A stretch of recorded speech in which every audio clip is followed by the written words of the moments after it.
Hi students, good morning to one and all. Previous classes discussed about the hydrophytes.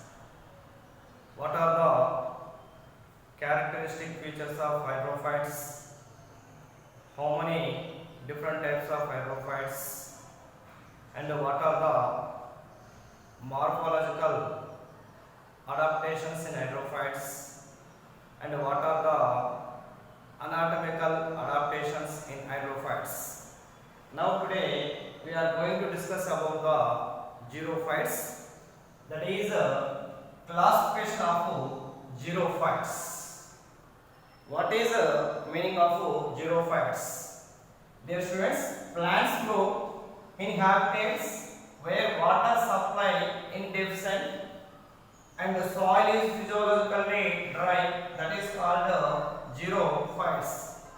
Dear students, these are xerophytic plants such as Ophalcia, Aloe, Casuarina, Nerium, as well as Bryophyllum, Ceiba, Asparagus, and Tribulus. These are xerophytes.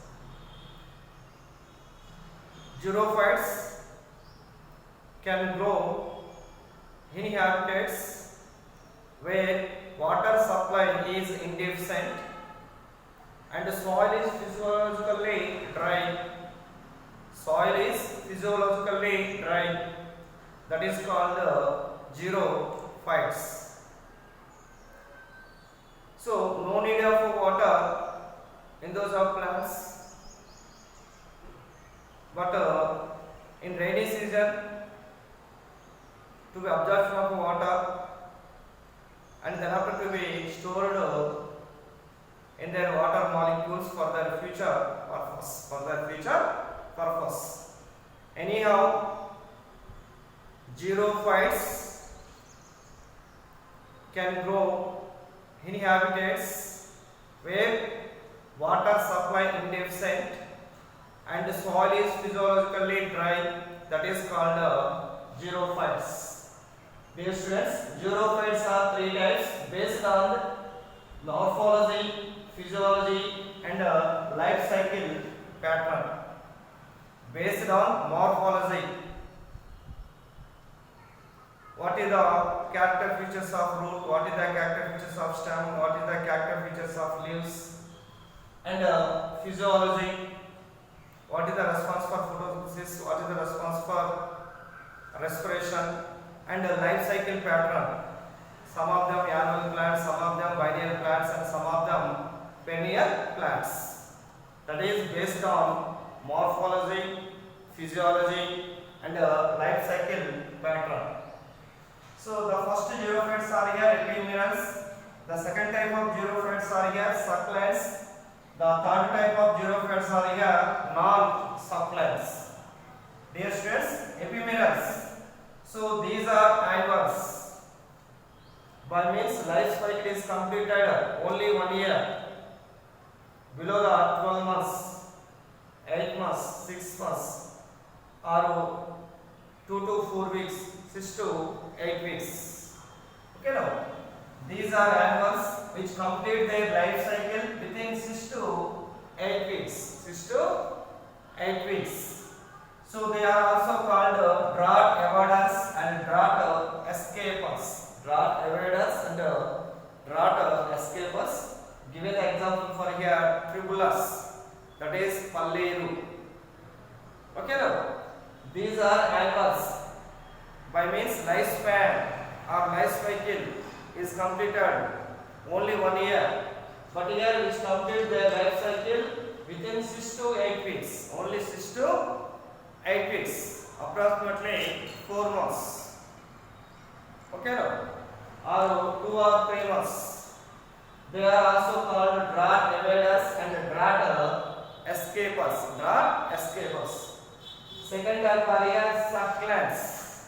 So these are drought evading plants. So they absorb large amount of water during rainy seasons and store in the pots. Store in the pots. So in the form of mucilaginous. So those parts become fleshy and succulent. Those parts become fleshy and succulent, especially aloe vera. Aloe vera. So these are broad evergreen plants. They absorb large amount of water, Opuntia and aloe vera. So they absorb the large amount of water during rainy seasons and store in their pods. Opuntia in pillowclades, aloe vera in leaves. Store in their pods in the form of mucilage. So the storage of water in the form of mucilage cavity or mucilage. And those parts become fleshy. That is leaves and pillowclades are totally fleshy and succulent. Stored water used during dry periods. That is especially summer season. Especially to be using of the summer season in Opuntia and also aloe vera, as well as Casuarina. Okay, no, as well as asparagus, especially asparagus, Opuntia and aloe vera. So given the examples are here: root succulents, stem succulents, leaf succulents. Root succulents, example ceiba and asparagus. That means the root is also stored large amount of water. The root is also stored large amount of water in rainy season and to be used water during dry periods. Especially roots to be storage of water molecules. That is root succulents. Given the examples for here: ceiba and asparagus. The ceiba and asparagus roots is also storage of water in their roots to be using dry periods. And stem succulents, given the examples are here: Opuntia. So in generally Opuntia, the stem look like of leaf-like structure, that is called pillowclades. So this is a stem, generally stem, but stem appeared to be leaf-like structure, that is flattened leaf-like structure, that is pillowclades. These are leaves. Leaves are modified to spines. So here, in Opuntia, the pillowclades to be stored waters materials and to after to be using dry periods. That is Opuntia. That is stem succulents. Given the example are here: Opuntia. This is a diagram representation of Opuntia. So these are pillowclades. Pillowclades means stem is modified to leaf-like structure. That is, stem is modified to green plus a flattened structure. That is called pillowclades. But here leaves are modified to spines. And next coming to leaf succulents. Example: bryophyllum and aloe. So generally in bryophyllum and aloe, so leaf storage of water and then after to be by using dry periods, summer season. So hence leaf is always succulents. Leaf is always fleshy and succulents. Roots is also fleshy and succulents. Asparagus. Stem is also fleshy and succulents. Opuntia. Leaves is also fleshy and succulents in aloe vera. In ceiba and asparagus, the root is also fleshy succulents. Why? Because these roots is also stored water materials and then after by using dry periods. Okay, now in Opuntia, so the stem is fleshy succulents. Why? Because the stem of pillowclade is always store water materials, then be using dry periods. And in bryophyllum and aloe, the leaf is always fleshy and succulents. Why? Because due to storage of water materials by using in dry periods. That is summer season. Storage of water in rainy season and by using of the water in dry season, that is summer season. Next coming to third one, non-succulents.